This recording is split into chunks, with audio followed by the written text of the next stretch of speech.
Expert comptable, un métier mal aimé et considéré comme étant plutôt ringard et ennuyeux. Une profession qui n'a pas l'air très dynamique et alors, en parlant des experts comptables, nous entendons barbants, toujours la tête plongée dans les chiffres, les dingos du calcul mental, des personnes ennuyeuses, des ermites accros à leur tableau Excel, le binoclard croulant sous les chiffres et la paperasserie. Les clichés vont bon train sur la profession et sur les missions des experts comptables. Bienvenue dans notre émission Sapico Park. L'angle de Sapico Park se veut volontairement provocateur pour casser les clichés, balayer les idées reçues et pour formuler tout haut ce que certains pensent tout bas. Pour parler de ce sujet, j'ai demandé à deux femmes d'accepter de passer à la moulinette.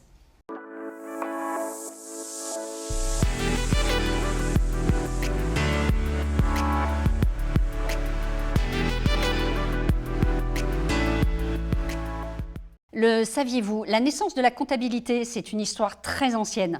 On retrouve dans l'histoire égyptienne au 4e millénaire avant Jésus-Christ des traces de la comptabilité. Les prémices de la comptabilité étaient en fait un suivi des entrées et sorties d'un compte que l'on a pu retrouver via des écritures sur de l'argile ou sur du papyrus. En fait, la comptabilité entre vraiment dans l'histoire avec Luca Pacioli. Vers le XVIe siècle, le principe est simple. Une écriture doit se voir dans deux comptes comptables, l'un au crédit et l'autre au débit. Luca Pacioli explique que la méthode vénitienne de tenue des comptes s'articule autour de 3 livres de comptes, à savoir le journal, le grand livre et la balance, chacun ayant une fonction propre. On voit également, à cette époque, l'apparition du compte de résultat. En définitive, les grands principes de la comptabilité que l'on utilise actuellement dans les entreprises trouvent leur fondement à cette époque. Bonjour Angélique et Céline, vous connaissiez l'histoire un peu de la comptabilité, la naissance égyptienne, le développement vénitien, italien? Non, moi je ne connaissais pas. Pas forcément? Non, on s'était jamais intéressé à l'histoire de notre métier. Bon, alors merci déjà d'avoir accepté mon invitation. Alors peut-être qu'à la fin vous allez la regretter. Avant, j'aimerais juste savoir si je suis en face de femmes donc barbantes, ennuyeuses, ermites, accro des chiffres. Ben merci pour tous ces compliments. Ça fait chaud au cœur. Ça fait chaud au cœur et en plus, tu as été gentille parce qu'on a entendu bien pire. Ah, d'accord. Oui, donc finalement, pire. Les mots que je suis allée pêcher à droite, à gauche ou que j'ai entendus, il y a bien pire. Ah, il y a bien pire et en fait, ça vient quand même d'un stéréotype qui date de très longtemps. Parce qu'il y a 30 ou 40 ans, et effectivement, les experts comptables étaient les notables. On allait voir l'expert comptable parce que on était obligé. C'était le passage obligé. C'était le passage obligé. C'était un monsieur dans son bureau. Plutôt binoclard. Binoclard. Et puis c'était un monsieur déjà. Oui, oui. C'est vrai que c'est vrai que ce métier s'est féminisé. C'est féminisé depuis peu, finalement. Beaucoup plus de femmes. Alors, ce monsieur, il était toujours en costume plutôt gris. Oui, alors costume gris, un petit peu bedonnant. Oui, oui. et il avait toujours la tendance à parler technique avec des mots que les gens ne comprenaient pas. Et il parlait beaucoup de lui et c'était pas forcément quelqu'un de très agréable à aller voir parce que il était souvent moralisateur. D'accord. Donc, mais vous ne devriez pas faire ça, vous n'auriez pas dû faire ça, oui, parce que on arrive attention, au bilan. Le trésor public va vous tomber dessus. Donc c'est encore des clichés qui collent bien à la peau de ce métier. Ah, complètement. Alors que le métier a beaucoup changé. Parce que, au même titre qu'un médecin qui voit un patient arriver et qui vient avec un problème et déjà le diagnostic fait sur Doctissimo, par exemple, on a le même phénomène aujourd'hui. Notre plus grand concurrent, c'est Google. D'accord. Je n'aurais jamais situé votre plus grand concurrent sur Google. Mais oui, parce que le client aujourd'hui pense que notre métier, c'est facile, on pose la question à Google, il va donner la réponse, et puis pas besoin forcément d'aller voir son expert comptable. Et nous, après, on répare les pots cassés. Donc vous êtes de véritables médecins de la comptabilité. Complètement. Bon. Alors justement, ça me permet de commencer sur quelles sont les missions principales d'un expert comptable. Alors, laquelle se jette à l'eau? Je vais essayer d'expliquer ce qu'on fait. On a vraiment un panel très large de missions. On accompagne les chefs d'entreprise du début, donc de la création de l'entreprise au développement, jusqu'à même la liquidation. Désolée pour le côté un peu barbant. Il ne faut pas non plus l'oublier dans l'entrepreneuriat. Vous ne les lâchez pas s'il y a ce genre de... C'est ça, jusqu'au bout. Et donc après, l'accompagnement, il passe par, bien sûr, les obligations comptables, fiscales et sociales. On ne peut pas y passer à côté. Après, on apporte aussi plein de conseils sur le développement, mettre en place des indicateurs, des outils pour suivre et piloter son activité. Donc ça comporte, ce sont quand même des missions qui sont assez... J'ai l'impression qu'elles se sont élargies. Ça s'est élargi par rapport au conseil, à l'accompagnement ? Ça s'est élargi, ça s'est vraiment porté sur le conseil. Et de plus en plus. Mais aussi, effectivement, ça s'est élargi parce qu'on a développé des partenariats avec des réseaux de partenaires qui permettent de passer par nous, enfin les clients passent par nous des fois pour avoir un conseil sur la prévoyance. Ça peut être du one-shot, c'est pas forcément comme tout le monde se met dans la tête le bilan, l'alias fiscal, non, pas du tout. Le contrôle, d'accord. Alors j'aimerais aborder, on a parlé des idées reçues, mais j'aimerais quand même aborder 5 idées reçues qui ont la vie très dure. Déjà, beaucoup se disent, ok, c'est peut-être une profession qui est réglementée et qui bénéficie d'un ordre, donc qui a été longtemps et encore un frein à toute évolution pour certains. Pour d'autres, l'ordre n'est pas un frein, mais une garantie de qualité, un outil essentiel pour le professionnel de l'expertise comptable. Alors, frein, pas frein, l'ordre, alors bien sûr, vous n'allez pas me dire le sens contraire, vu que l'ordre va peut-être vous entendre, mais pourquoi, justement, l'ordre est souvent considéré comme étant un frein à toute évolution ? Il n'y a pas de bonne réponse. L'ordre, vraiment ce dispositif, notre profession qui est une profession réglementée, elle nous a obligés à faire certaines choses, à être formés. On a vraiment des obligations et des contraintes, ne serait-ce que notamment sur l'image de notre profession. En fait, c'est pas si vieux que ça qu'on a le droit de communiquer, de faire de la publicité. Donc c'est aussi pour ça que notre profession n'est pas si bien connue. Donc il y a une évolution. On évolue, voilà. L'ordre nous fait évoluer avec son temps.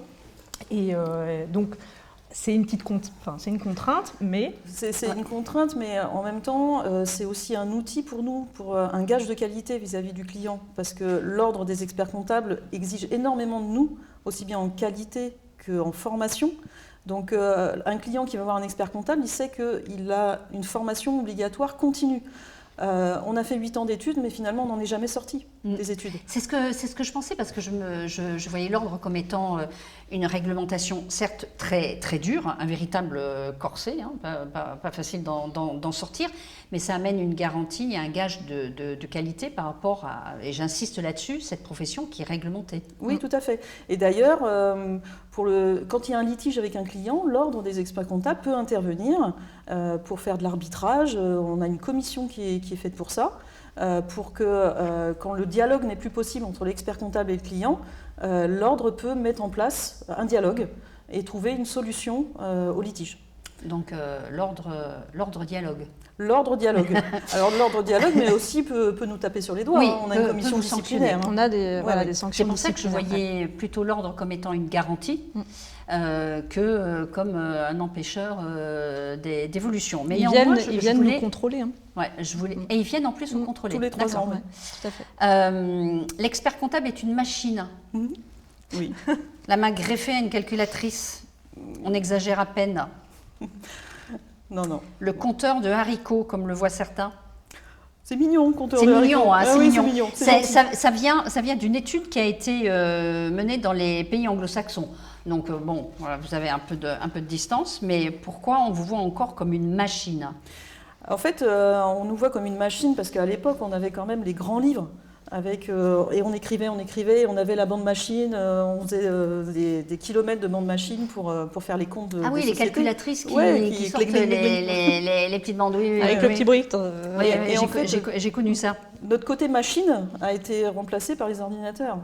Les ordinateurs aujourd'hui nous permettent de faire ces calculs sans avoir de bande machine et sans passer du temps dessus. Donc le côté machine avec la calculatrice, non, c'est plus possible. Alors tu me permets de rebondir sur une chose qui nous dit que demain finalement il ne va pas y avoir une intelligence artificielle qui va complètement vous remplacer, on pourra se passer de vous.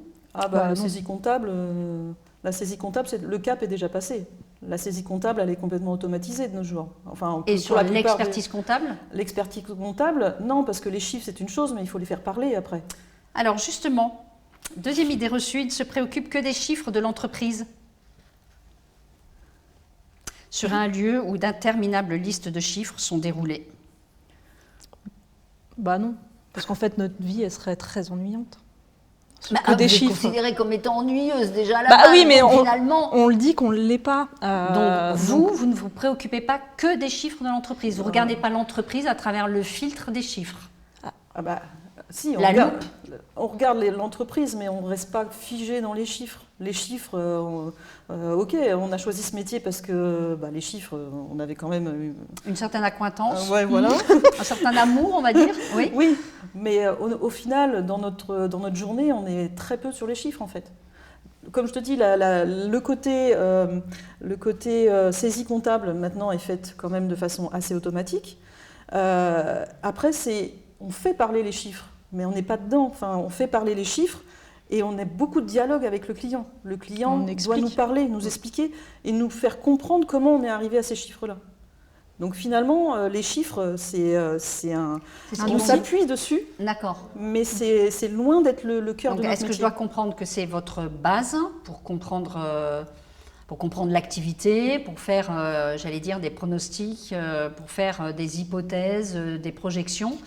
Et plus le fait d'écouter, d'entendre le patron, le chef d'entreprise ? L'écoute du client est essentielle. C'est l'humain qui va nous parler.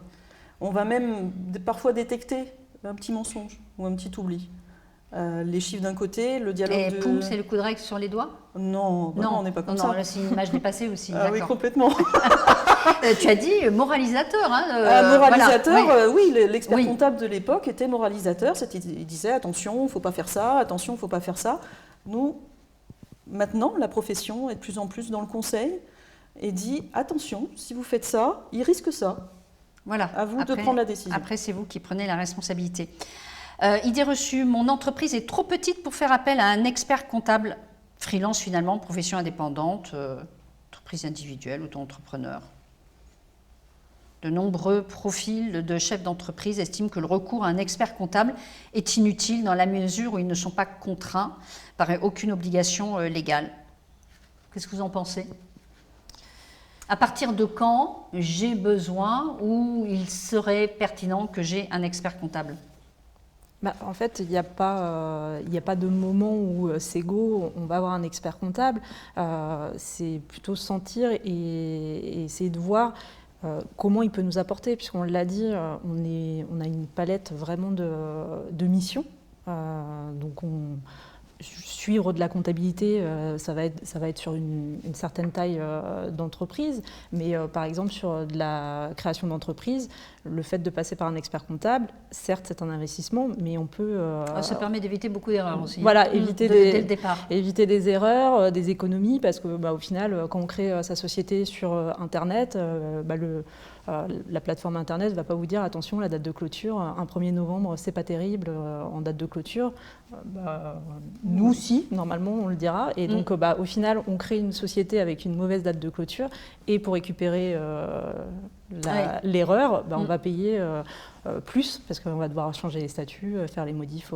Donc vous, l'image que vous avez, en fait, quand on crée une entreprise, passer par un expert comptable, c'est se mettre tout de suite sur les bons rails, dès le départ. Clairement. Une société, aujourd'hui, on dit toujours il faut 3 ans pour voir si la société est pérenne, parce que les premières années sont essentielles. Donc que la création se passe bien, ça donne déjà un gage de pérennité, et en plus, ça donne des bons des bons conseils pour qu'on passe ce cap des 3 ans. Et c'est important. Le chef d'entreprise qui est tout seul dans la nature, il ne va pas avoir les réflexes. C'est pas inné. C'est vrai qu'il n'y a pas de formation pour devenir dirigeant d'entreprise. Alors maintenant, ceci dit, pour revenir à ce que vous disiez tout à l'heure, on s'imagine mal aussi solliciter un expert comptable pour une mission ponctuelle en disant voilà, j'ai besoin de conseils fiscaux ou sociaux. On s'imagine que l'expert comptable arrive après le bilan pour contrôler. Ou à la création d'entreprises. Donc l'expert comptable, on peut le solliciter pour des missions ponctuelles. Oui. Sauf si on est déjà chez un autre expert comptable. Sauf si on est déjà chez un autre expert comptable. Là, oui. On ne peut pas aller nous voir juste pour une question. Alors justement, 4e idée reçue, tous les experts comptables se valent. Alors bien sûr, vous n'allez pas vous mettre à critiquer vos différents experts comptables, collègues, mais tous les experts comptables se valent. Pourquoi ? Parce que c'est l'ordre qui définit, parce que c'est réglementé et que dans l'esprit des gens, que ce soit Pierre, Paul, Jacques, Céline ou Angélique, c'est la même chose ? Tous les experts comptables se valent pas réellement. On a chacun nos spécialisations. Donc là, c'est aussi récent, cette évolution dans la profession, c'est que depuis un peu plus d'1 an, on peut avoir une spécialisation reconnue, donc qui est inscrite au tableau de l'ordre. Donc dire que tous les experts comptables se valent, non, parce qu'en fait, on a certes un tronc commun de formation, mais pour le coup, l'expérience est hyper importante. Donc j'ai l'impression, quand tu me parles comme ça, que tu me parles comme d'un médecin généraliste ou d'un chirurgien. Le médecin généraliste, il peut tout faire, mais en fait, après ça, il y en a qui vont être ORL, pneumologue, etc. Chacun va choisir sa spécificité. C'est ça qu'il faut retenir ? C'est ça. D'accord. Et cette spécificité, cette spécialisation, c'est par rapport à vous, comme vous êtes, ou par rapport à un marché, qui est plus juteux qu'un autre ? C'est souvent l'expérience. C'est l'expérience, ce qui nous anime. Enfin voilà, les chiffres, on est d'accord, c'est des chiffres. Mais derrière, il faut qu'on trouve plaisir à analyser les chiffres, les projets, des choses comme ça. Donc on va où on s'amuse quand même. Voilà. Penche le plus. Voilà. C'est une dépense que je ne peux pas me permettre. Pourquoi on a encore cette idée reçue qui nous colle à la peau. Contacter un expert comptable peut représenter une dépense, sinon inutile, du moins impossible en l'état actuel des choses. Alors là, tu te places dans le cadre d'un créateur. Clairement, un créateur d'entreprise, les caractéristiques, c'est qu'il va regarder chaque centime pour pouvoir lancer son activité. Et chaque centime va compter vraiment de façon importante. Il y a beaucoup de créateurs qui créent avec 1 000 €. C'est rien du tout. Et le fait de faire appel à un expert comptable, on s'imagine que ça va coûter vraiment très très cher. Alors effectivement, on n'est pas donné, on ne va pas prendre 10 €, c'est pas. Mais c'est dommage qu'ils aient cet esprit-là. Parce qu'on est vraiment là pour les accompagner. D'ailleurs, la plupart des cabinets qui acceptent les créateurs, parce qu'il y a certains cabinets qui ne veulent pas de créateurs, font des tarifs spécifiques pour les créateurs, parce qu'on sait que la première année, c'est compliqué pour eux. Et donc, on a un tarif première année, un tarif deuxième année. Donc, le fait de faire appel à un expert comptable, on est sûr de bien se mettre sur les rails, comme on disait tout à l'heure. Et en plus, on peut adapter nos honoraires quand même. Quand on a un créateur qui tiens, c'est pas des honoraires qui sont... Il n'y a pas de réglementation. D'accord, c'est pas comme dans la vitrine d'un magasin avec le prix affiché. Non. Une robe c'est ça, une veste c'est ça. Non. Alors, on n'a pas l'ordre qui nous dit les tarifs c'est ça. C'est qu'on a nos propres tarifs qui sont très variables. C'est vrai qu'un cabinet va faire des tarifs plus élevés que l'autre. Ça va dépendre de ce qu'il met en avant. Mais les tarifs peuvent être à la carte et peuvent être adaptés en fonction de la personne qu'on reçoit. C'est un pari qu'on fait. C'est un délit de sale gueule ou... Ah non, non, pas du tout. Pas du tout. D'accord. En fait, il faut savoir qu'on prend en compte à la fois la situation de la personne et le potentiel aussi de son activité. C'est que quand on accueille un créateur et qu'on le pousse à vraiment créer sa structure, Parce que souvent, il vient nous voir, il n'est encore pas sûr, il hésite encore, je me lance pas. Et si on le pousse à se lancer, c'est qu'on sait qu'il y a du potentiel derrière. Et on sait que si on fait un petit effort au début pour les aider, eh bien, ça peut faire une belle aventure derrière. Alors attention, là, un gros pavé, une affirmation. La comptabilité n'est qu'une formalisation du passé de l'entreprise. Aujourd'hui, les comptables ont peu de valeur ajoutée.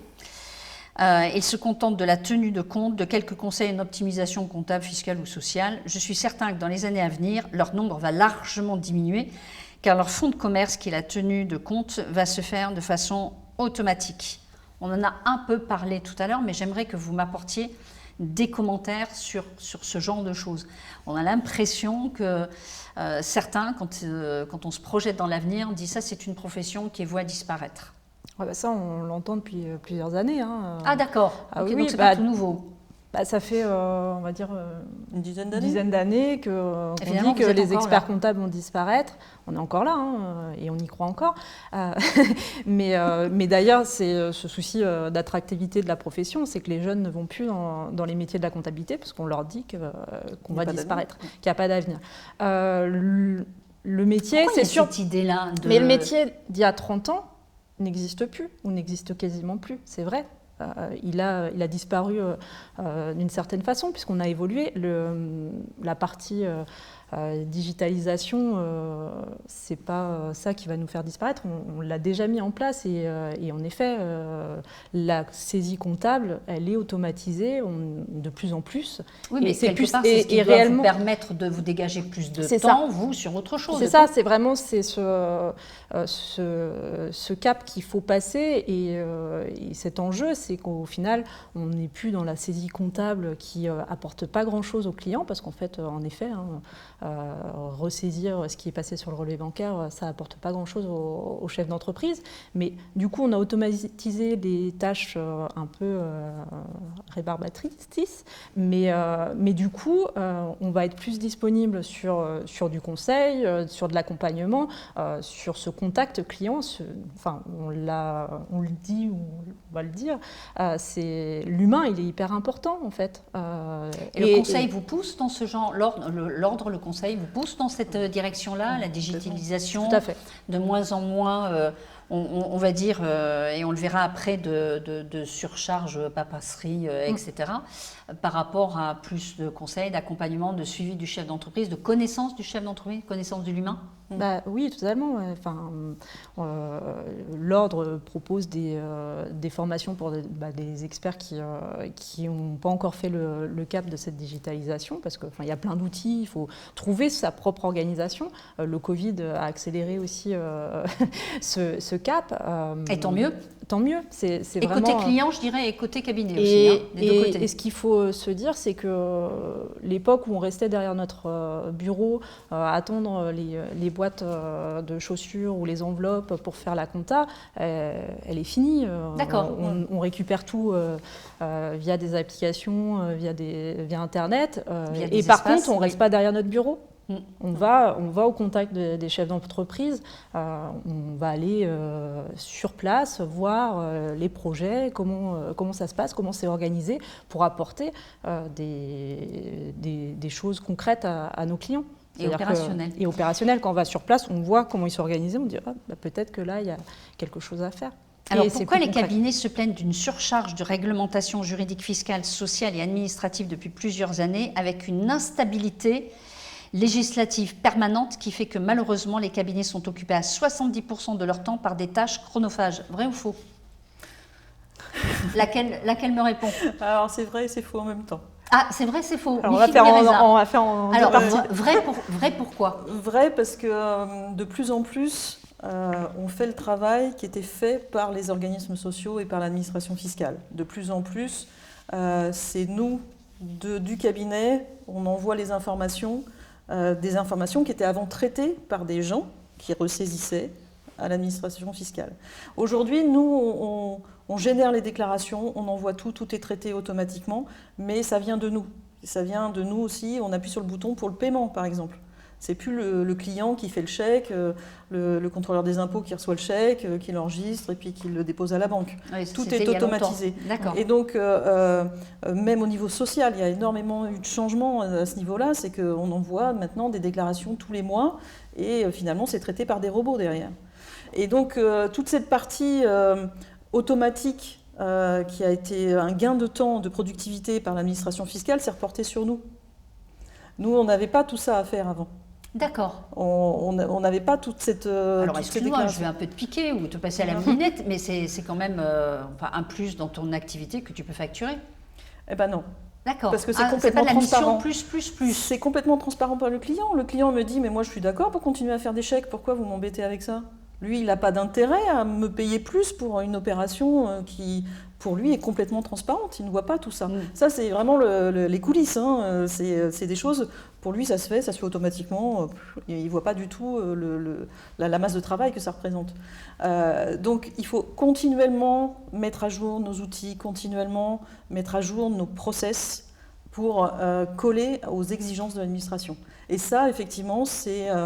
pour nous, une surcharge supplémentaire. Bon, alors, vrai d'un certain côté. Faux, pourquoi ? Vrai, faux ? Après, toute l'évolution fiscale, sociale, etc., c'est quelque chose qui est aussi intéressant sur notre métier, c'est qu'on n'est pas routinier, c'est qu'on apprend toujours, on est obligé d'être toujours à la pointe de l'information. Ça a pu être un peu fatigant sur cette période qu'on vient de passer. Parce qu'il y avait énormément de mesures. C'est ça, entre les annonces à la télé ou à la radio et les ordonnances qui sortent, nous, derrière, on a encore une fois cette occasion d'échanger avec nos clients, c'est-à-dire leur donner la bonne information, leur expliquer les tenants et les aboutissants. Qui est la plus adaptée à leur cas. Et donc, on a vraiment ce rôle de pédagogie, mais un petit peu stressant sur cette dernière période. Et là, pour le coup, on va redire que l'ordre nous a beaucoup apporté parce qu'en fait, ils ont fait cette veille pour nous avec vraiment des informations très ciblées, des fiches techniques. Donc, heureusement qu'ils étaient là. Voilà, c'est pas qu'une contrainte. Il y avait ce filet derrière. Ça, ouais. Pourquoi on voit, comme vous l'avez cité, donc des clients demandent d'outils d'accompagnement personnalisé. Garantie d'une prestation maîtrisée est acquise et n'impressionne plus. Donc finalement, votre prestation de base, on va dire, l'ancien métier peut-être n'impressionne plus. Une relation traditionnelle classique, des fonctionnements peu innovants, une culture du chiffre et un manque de transparence sur les tarifs. C'est dur. C'est dur. C'est dur, mais vous l'avez dit tout à l'heure, c'est vrai que d'un cabinet à l'autre, les prix peuvent osciller d'une façon assez importante. Oui, et quelle est la différence entre un grand cabinet et puis un petit cabinet qui a plus une dimension humaine? Qu'est-ce qu'on paye là-dedans? Qu'est-ce que le client paye? En fait, je ne dirais pas que ça... Enfin, effectivement, la taille du cabinet va avoir un impact sur les tarifs parce que vous avez un grand cabinet, on va payer... la carte de visite, en fait. On va payer le fait que, allez, c'est un des bigs qui fait ma compta, quoi. Ah mais oui, alors là, c'est la marque, en fait. C'est la marque que... Ouais. Mais c'est pas une marque pas forcément de qualité, hein, parce qu'on parlait de l'humain. On a des fois des clients qui viennent nous voir. J'étais dans un gros cabinet et je ne suis pas content. Je voudrais avoir quelqu'un, vraiment des interlocuteurs, avoir un cabinet à taille humaine pour avoir plus de proximité. C'est très important aujourd'hui, la proximité. Les gens ont besoin d'avoir quelqu'un au téléphone et toujours la même personne qui puisse se confier, qui puisse vraiment s'ouvrir. Donc au niveau tarifaire, on va être très différent d'un cabinet à l'autre, même au niveau de la transparence des tarifs, comme tu le disais tout à l'heure. On voit des confrères faire des lettres de mission très complexes avec des tarifs un peu partout. Même une feuille qu'on sort, ça va être facturé, un peu comme les avocats qui font à la minute. Il y a des cabinets qui fonctionnent comme ça. Il y en a d'autres qui fonctionnent au forfait, avec vraiment le détail de ce qu'il y a dans le forfait et les options complémentaires qu'on peut ajouter. Donc après, c'est un état d'esprit. On est tous différents. Moi, je ne suis jamais rentrée dans un cabinet d'experts comptables en voyant, un peu comme chez le médecin ou autre, excusez-moi, un salon de coiffure où tu as les prix affichés dès le départ. Hein, bilan comptable, contrôle, ça vaut tant, la mission fiscale, elle vaut tant, etc. Il faut que vous entendiez que pour les clients, les tarifs, ce n'est pas quelque chose de forcément clair et transparent. Donc, c'est peut-être pour ça que les dirigeants posent ce genre de questions. Oui, mais parce qu'il n'y a pas une carte possible. Parce que, aussi bien chaque expert comptable est différent, mais chaque client est différent. On n'a pas de clients qui sont identiques au niveau du secteur d'activité. Alors ça, là, retourner la peau du lapin comme ça, je ne m'y attendais pas. Donc, en fait, vous dites, si je t'entends bien, on s'adapte tellement à nos clients, c'est du sur-mesure, si je t'entends. Et en fait, le fait de s'adapter à chaque client, on va adapter notre prix par rapport à chaque client. Mais oui. Parce que chaque secteur d'activité va être différent. Le temps de travail sur les différents secteurs d'activité va être différent. On ne va pas traiter un restaurant comme on traite un conseil en informatique, par exemple. D'accord. Le restaurant, il va avoir ça de facture chaque mois, donc une grosse quantité d'informations et donc beaucoup de révisions et beaucoup de contrôles à faire. Un consultant informatique, il va faire une facture par mois, donc très peu de contrôle. Donc on est obligé d'adapter, et l'adaptation n'est pas seulement sur le secteur d'activité, il est aussi sur la personnalité du dirigeant. Un dirigeant qui va nous apporter ces informations de façon un peu sporadique, on est obligé tout le temps de l'appeler pour dire vous ne nous avez pas envoyé les éléments, vous n'avez pas fait les choses. Celui-là, ça prend plus de temps. Ça va prendre plus de temps et il va avoir un tarif un peu plus fort. Mais celui qui arrive avec une comptabilité super carrée, et ça on le voit dès le premier rendez-vous, si la personne est sérieuse ou pas. Ou en allant le voir dans son bureau. Oui. Est-ce que vous pensez que cette crise sanitaire a permis de mettre en lumière tous les services que peuvent apporter les experts comptables ? Malheureusement, non. Parce qu'en fait, on a été en mode survie. On a amassé beaucoup de travail. Mais je vais te piquer en contrepartie. Si justement, pendant cette crise sanitaire économique, je me rapproche de mon expert comptable, je l'appelle en disant « Bon voilà, j'entends parler du PGE, du pré-remonte, ceci, de cela, l'activité partielle, est-ce que vous pouvez m'aider? Qu'est-ce que vous me conseillez ?» T'as pas l'impression qu'à travers ça a mis en lumière le fait que vous aviez peut-être un poste de conseiller qui était important et non négligeable? Si, en fait c'est ça, c'est qu'on n'a pas pu montrer tout ce qu'on faisait, ça c'est clair. Par contre, par exemple sur le chômage partiel, sur cette crise sanitaire, une des grosses parties des enjeux, c'était mes salariés, qu'est-ce que je fais? Je les mets en chômage partiel, comment j'organise le télétravail. Là, ils nous ont sollicités, ou on les a sollicités pour savoir comment ils s'organisaient.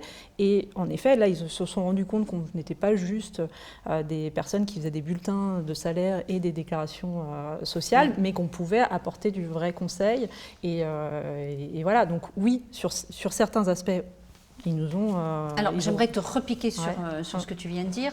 Tu as dit qu'ils nous ont appelés ou que nous avons appelés. Est-ce que ce n'est pas ça, justement, le rôle d'un cabinet, que d'appeler ses clients pour, en effet, leur faire passer une information? Si, c'est là où on fait la différence. Où on fait la différence, où pour nous, l'humain est hyper important. Donc vous cette les avez année, appelés, vos clients. Voilà, quand on n'avait pas de nouvelles pendant quelques jours, et on s'inquiétait, on est un peu des mères poules. Mais si, c'est important d'aller au-devant de leurs problématiques, savoir, parce que ils vivaient une situation tellement compliquée que le fait de les appeler, de demander comment vous organisez, qu'est-ce qui se passe, ça a vraiment permis ça leur a permis d'éviter que certains aussi s'enferment un peu dans leur... Il y avait le côté psychologique. J'ai 3 questions importantes à vous poser, ne vous inquiétez pas, ce sont les dernières. Pourquoi les entreprises sont autant démarchées par des consultants, des indépendants, des aides administratives qui proposent d'intervenir sur la comptabilité à moindre coût? Est-ce une réelle économie? Est-ce du travail illégal? J'ose poser la question. Et quel est l'impact sur votre profession? C'est vrai qu'on entend de plus en plus parler de gens qui proposent des services. Nous, ce sont des chefs d'entreprise qui se plaignent en effet d'être énormément démarchés par ce style de profil. Oui. Donc pourquoi il y a autant de démarchage ? Alors, il y a autant de démarchage parce qu'il y a beaucoup de gens qui veulent se lancer seuls, qui ont une expérience de comptable dans les entreprises, qui ont peut-être été licenciés ou peut-être qui ont voulu changer de vie. Et qui ont créé leur... Et qui ne sont pas passés par vous pour créer l'entreprise alors. Ah, pas forcément. Quoique, il y en a qui osent. Ah, il y en a qui osent, d'accord. Oui. Mais c'est un vrai souci dans notre profession aujourd'hui, tous ces gens qui interviennent dans les comptes, parce que contrairement à un expert comptable, un comptable ou un expert en comptabilité, comme disait Jean-Pierre Mariel, c'est pas forcément quelqu'un qui est formé, c'est pas forcément quelqu'un qui a les compétences. Et c'est un réel risque que prend le chef d'entreprise de prendre des personnes qui ne sont pas experts comptables. Pourquoi ? Parce que, donc, je disais, pas formés, pas entourés par l'ordre des experts comptables. Et le jour où il y a un pépin, s'il y a une erreur dans une déclaration, il n'y a pas d'assurance. Nous, on a une assurance professionnelle, parce qu'on est des professionnels du chiffre inscrits à l'ordre. Donc, on a une assurance. Si on fait une erreur, notre assurance prend en charge l'erreur. Et alors, ça va me permettre de tout de suite te dire, ok, alors quel conseil tu donnes à un dirigeant, à un chef d'entreprise pour bien choisir son cabinet d'expert comptable, son expert comptable, ou pour justement ne pas confier son dossier à ce genre de consultant ? Alors déjà une chose, quand on rencontre quelqu'un, il faut vérifier s'il est bien inscrit à l'ordre.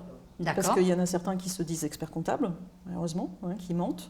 Il faut savoir que si on fait appel à un comptable illégal, on a le risque du chef d'entreprise. Il y a le risque aussi du comptable illégal qui risque du pénal. C'est un délit de faire de la comptabilité de façon illégale.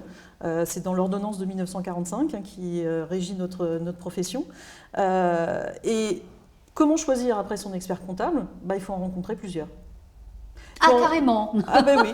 Mais moi, j'ai un créateur, quelqu'un qui vient nous voir, on lui dit toujours, allez en voir plusieurs. C'est pas, on va vivre une aventure, on va être partenaire.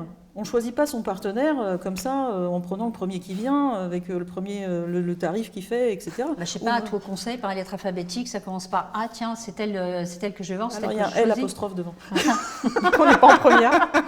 Non. Non. Vous, ça, d'ailleurs, une question qui va peut-être vous déranger énormément, mesdames, mais est-ce que il vous est déjà arrivé de refuser un client ? Oui. D'accord, ok. Oui. Bon, alors je vous crois dans ce que vous venez de dire. Et après, donc pour choisir, une fois qu'on a rencontré plusieurs experts comptables, c'est au feeling et pas au tarif.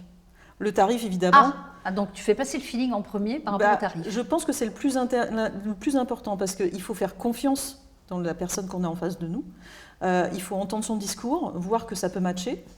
Et le tarif, après, il faut savoir choisir le cœur ou le porte-monnaie. Et je pense que le cœur est le plus important parce que c'est comme quand on choisit un médecin traitant, il faut savoir se mettre à nu. Et donc le feeling... Et c'est une experte comptable qui nous dit ça. C'est extraordinaire. Alors pour finir, pourquoi le mot finance est plus noble que le mot comptabilité ? Pourquoi on ne vous dit pas expert finance au lieu d'expert comptable ? Pourquoi dans une soirée, allez, je vais carrément le dire, pourquoi dans une soirée, et vous, madame, quel métier vous faites ? Expert comptable. Ah bah non, on ne le dit pas. Ne le dites pas, on vous a souvent tourné le dos. Oui. Donc, mais quand tu dis à la place, je travaille dans le secteur des finances ou je suis directeur financier, là, ça accroche. Donc, vous voyez quand même que les clichés arrivent à coller dur. Donc, pourquoi ce mot est plus noble ? Parce que finance, on a toujours l'impression qu'on va gagner de l'argent.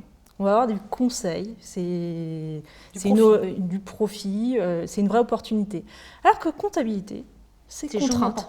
C'est contrainte. C'est parce qu'en fait, on vient à la comptabilité parce qu'on a des impôts à payer. Et donc, on a l'impression, pareil, comme on l'a dit tout à l'heure, on regarde le passé. Et on fait juste que remettre des chiffres comme ça dans des cases. Et donc, c'est sûr que ça donne pas envie. Alors qu'au final, la comptabilité, elle sert à analyser, certes, les forces et les faiblesses de la structure. Parce que quand on regarde un bilan, un compte de résultats, on fait un état des lieux. Mais surtout, ça va aider à structurer et à faire les prévisionnels, le développement d'activités. Moi, je vous suggère de rebaptiser votre métier et de vous appeler des experts finance. au lieu d'expert comptable. Voilà. On va le proposer. Eh bien, en tout cas, mesdames, je vous remercie beaucoup de cet échange. Moi, je peux vous garantir une chose, je ne me suis absolument pas ennuyée en votre présence. Je ne vous ai pas trouvé, barbante. En tout cas, merci beaucoup. Merci à toute la régie. Quant à nous, nous nous retrouvons pour un prochain numéro de Sapico Park. D'ici là, abonnez-vous, likez, commentez, partagez et adressez-moi vos idées, vos attentes. Vous avez mes coordonnées à la fin de cette vidéo. Merci en tout cas d'avoir regardé cette vidéo jusqu'à la fin et de nous suivre. À bientôt. D'ici là, prenez soin de vous.